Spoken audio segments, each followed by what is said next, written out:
TV కూడా లేదు.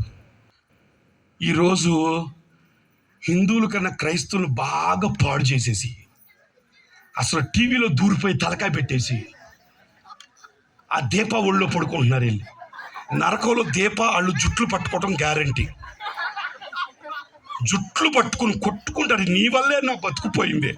మా ప్రభు కుమార్ గారు 1,50,000 2 లక్షలు పెట్టి భోజనాలు పెట్టి మీటింగులు పెట్టి వాళ్ళెవరో వచ్చి అరిసి చెప్పినా నువ్వు మాత్రం నన్ను వదలలేదే, నీ వల్ల అయిందని దాన్ని ఎంతమంది కొడతారో దేవునికి స్తోత్రం. హిందువులు కొట్టరు, ప్రభుని నమ్ముకున్న వాళ్ళు కొట్టరు, ప్రభుని నమ్ముకున్న వాళ్ళే కొడతారు. దేవునికి స్తోత్రాలు చెల్లిద్దాం.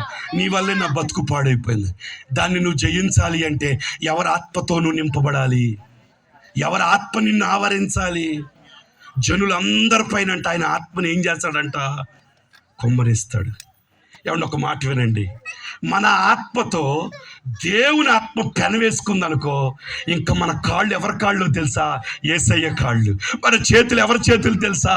యేసయ్య. ఇందాకే సాక్ష్యం చెప్పారు, ప్రభు కుమార్ గారు ఏ ఇంట్లో అడుగు పెడితే దీవెన. ప్రభు కుమార్ గారు కాలు కాదది, ప్రభు కుమార్ గారి కాలు కాదు, పరిశుద్ధాత్మ యొక్క కాలు. దేవునికి స్తోత్రాలు చెల్లిద్దా. హల్లెలూయా, హల్లెలూయా. ఈ రాత్రి ఒక శుభవార్త, దైవ సేవకులు కాలే కాదు, నువ్వు ఎక్కడున్నా. కొంతమంది అంటారు మాకు ఇల్లు కలిసి రాలేదు, చెత్త చెత్త చెత్త అనండి అందరు గట్టిగా. దేవుని ఆత్మతో నింపబడినోడు అడవిలోకి వెళ్ళిన సంఘం కడతాడు. దేవునికి స్తోత్రాలు చెల్లిద్దా. హల్లెలూయా. కడతారు, కట్టలేదా? కట్టారు. దేవునికి స్తోత్రాలు చెల్లిద్దా. హల్లెలూయా. అడవిలో నువ్వు ఒక్కడు ఉంటే నీ మీద ఉన్న అభిషేకం. యేసు ప్రభువారు అంటే ఈ పరిచయం చేయలేకెళ్ళి ఏకాంతంగా పడుకుందాను శిష్యులతో పడుకుంటే పడుకొని ఇచ్చారా?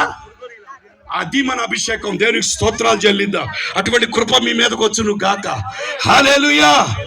ఇది అవ్వలేదండి, ఇంకా స్టార్ట్ అవబోతుంది. దేవునికి స్తోత్రాలు చెల్లిద్దా.